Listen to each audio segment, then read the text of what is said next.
नमस्कार दोस्तों, स्वागत करते हैं आपका पढ़ो ज्ञान से चैनल में। इस चैनल के माध्यम से हम अलजेब्रा के टॉपिक कवर करने वाले हैं जो आपके बोर्ड एग्जाम के लिए बहुत ज़रूरी हो जाता है।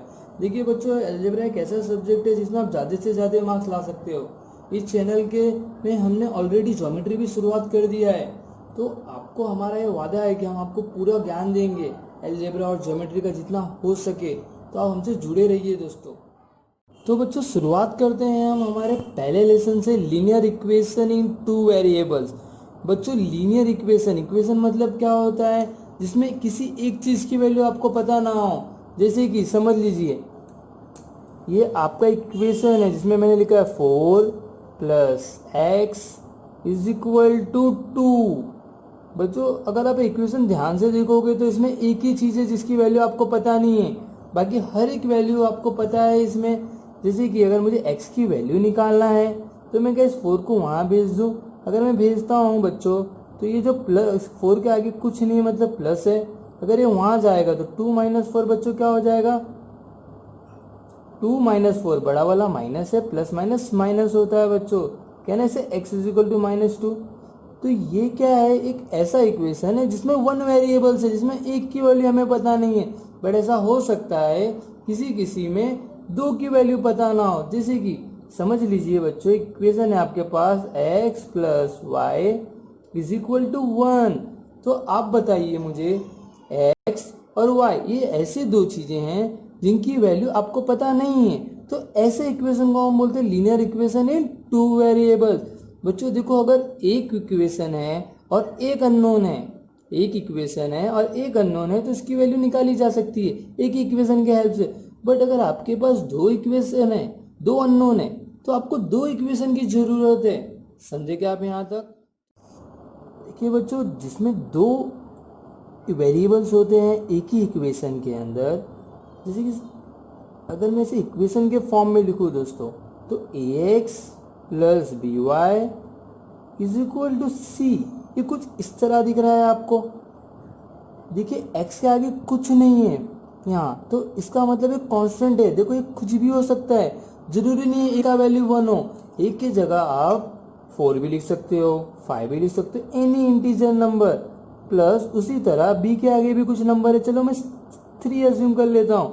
c एक ऐसा वैल्यू है जो बदल सकता है, हमने इसे 9 अज्यूम कर लिया है बच्चों। तो 4x + 3y = 9। ये इक्वेशन है linear equation in two variables. तो इसका वैल्यू हमें निकालना है। देखिए, अगर हम वेरिएबल सॉल्व कर रहे हैं तो पहले चीज हमें ये अजम्पशन करना है, जो हमारा x है, जो हमारा y है, वो कभी जीरो नहीं होगा। आप दोनों को एक साथ जीरो नहीं ले सकते, एक जीरो लिए चलेगा बट दूसरा जीरो नहीं हो सकता। अगर ऐसा होगा तो ये इक्वेशन हो ही नहीं सकता। समझे क्या आप यहाँ तक? तो चलिए हम स्टार्ट करते हैं हमारे अलजेब्रा का सबसे पहला टॉपिक, प्रैक्टिस सेट 1.1। आपका पहला क्वेश्चन क्या दिया हुआ है? 5x + 3y = 9। ये आपका पहला इक्वेशन है। दूसरा इक्वेशन आपका क्या दिया हुआ है? 2x + 3y = 12। तो यहाँ देखिए बच्चों, 5x + 3y = 9। तो x और y क्या है? आपके वेरिएबल्स। एक्स वाई क्या है? आपके वेरिएबल्स। अब ध्यान दोगे, इस दोनों इक्वेशन में जो आपके वेरिएबल्स है सिर्फ एक्स वाई है, यहाँ कोई जेड डब्ल्यू नहीं है। मतलब दो ही वेरिएबल्स हैं तो, और दो इक्वेशन है, तो इसे सॉल्व किया जा सकता है। एक्स के आगे जो लगी हुई चीज है वो कांस्टेंट है आपका, वाई के आगे क्या लगा है? 3, तो 3 is the constant for y. X के आगे क्या लगा है? 2, वाई के आगे क्या लगा है? 3। तो बच्चों, इसे सॉल्व करने के पहले हम इसे की कांस्टेंट पे ध्यान देंगे, इनकी कांस्टेंट सेम है क्या। देखिए, x के आगे यहाँ 5 है और यहाँ x के आगे 2 है, तो ये दोनों अलग है, तो इसे हम नहीं देखेंगे। हम किसे देखेंगे? y यहाँ भी y के आगे 3 है, यहाँ भी y के आगे 3 है, तो ये तो सेम हुआ ना। अगर ये सेम है तो हम इसे सॉल्व कर सकते हैं डायरेक्टली।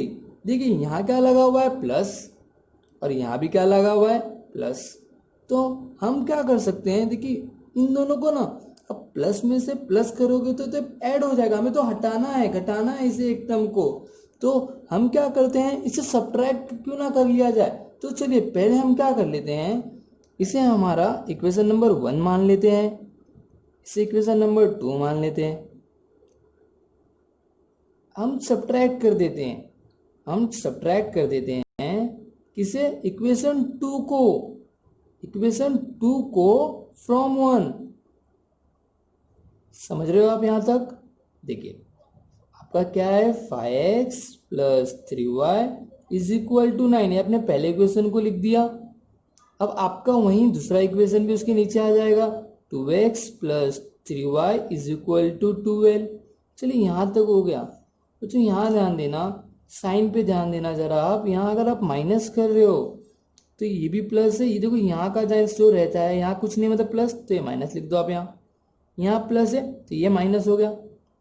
यहाँ 12 है, ये 12 के आगे कुछ नहीं मतलब प्लस है, तो यहाँ माइनस हो गया। तो अब डायरेक्ट देखो 5 में से 2 गया तो कितना बचा, प्लस माइनस, कहने से 3x। यहाँ ध्यान दोगे तो प्लस माइनस, कहने से प्लस माइनस 0 होता है, तो ये तो कट जाएगा ना। और 9 में से 12 गया तो 3 तो लिखोगे, लेकिन अब बड़े वाले के पास क्या आ गया बच्चों, माइनस, तो अब यहाँ माइनस लगा दोगे। आप सबको समझा यहाँ तक? तो आपका एक इक्वेशन मिल गया है। उस इक्वेशन को आप ऐसे लिख सकते हो, 3x इज इक्वल टू -3। चलिए 3 को वहां भेजेंगे, यहाँ मल्टीप्लाई है, वहां जाएगा तो क्या हो जाएगा, डिवाइड। तो आपका 3 में से 3 गया, कहने से 1 बचा, बट माइनस तो है ना, तो हम माइनस भी लगा देंगे। तो आपका x का वैल्यू कितना आ गया, -1। अब यही वैल्यू को यूज करके हम y की वैल्यू को भी निकालेंगे। देखो आपके पास दो इक्वेशन है, अब आपको जो अच्छा लगे इसमें से उसे उठा लो और उसकी वैल्यू पुट कर दो। तो आप यहाँ लिखो, put the value of x की वैल्यू कितनी है बच्चों, -1। चलो इसे इक्वेशन नंबर, आपको कौन सा इक्वेशन अच्छा लग रहा है? मुझे तो फर्स्ट अच्छा लगता है, तो मैंने फर्स्ट ले लिया। अब इसकी वैल्यू को फर्स्ट में पुट कर दो, x की वैल्यू 1 है, इक्वेशन नंबर 1 में पुट करके हम देख लेते हैं आखिर में होने वाला क्या है। तो आपका इक्वेशन आपने लिख दिया, 5x plus 3y is equal to 9। अब हम x की जगह -1 पुट कर सकते हैं। तो चलिए x के जहाँ x दिख रहा है आपको बच्चों, तो आप -1 पुट कर दो, बाकी किसी को चेंज करने की जरूरत नहीं है। 3y इज इक्वल टू 9, 5 1 जा 5, लेकिन जब -5 है तो -5 लिखेंगे हम, is equal to 3y equal to 9। यहाँ तक आपको समझा? अब -5 को अगर हम वहां भेजेंगे तो क्या हो जाएगा, प्लस 9 प्लस 5 कितना होता है, 14। तो हम बोल सकते हैं कि हमको y की वैल्यू कितनी आ गई, 3y इज इक्वल टू 14 आ गया बच्चों आपको। यहाँ तक आपको समझा? अब आप ध्यान दोगे तो y की वैल्यू आपको क्या आ गई, 14/3। किसी को तो बच्चों आप ध्यान दोगे तो आपको दो वैल्यू मिल चुकी है, एक आपकी वैल्यू x की मिली हुई है, एक आपको y की मिली हुई है। तो जब कभी भी आप आंसर लिखोगे तो आप x y से दिखाते हो, पहले आपका x की वैल्यू आती है, फिर आपकी y की वैल्यू आती है। x की वैल्यू कितनी है आपकी, -1, और y की वैल्यू कितने है, 14/3। ये आपका आंसर है बच्चों। आपको यहाँ तक समझा होगा, आशा करते हैं। तो बच्चों आप ध्यान दोगे तो आपको दो वैल्यू मिल चुकी है, एक आपकी वैल्यू x की मिली हुई है, एक आपको y की मिली हुई है।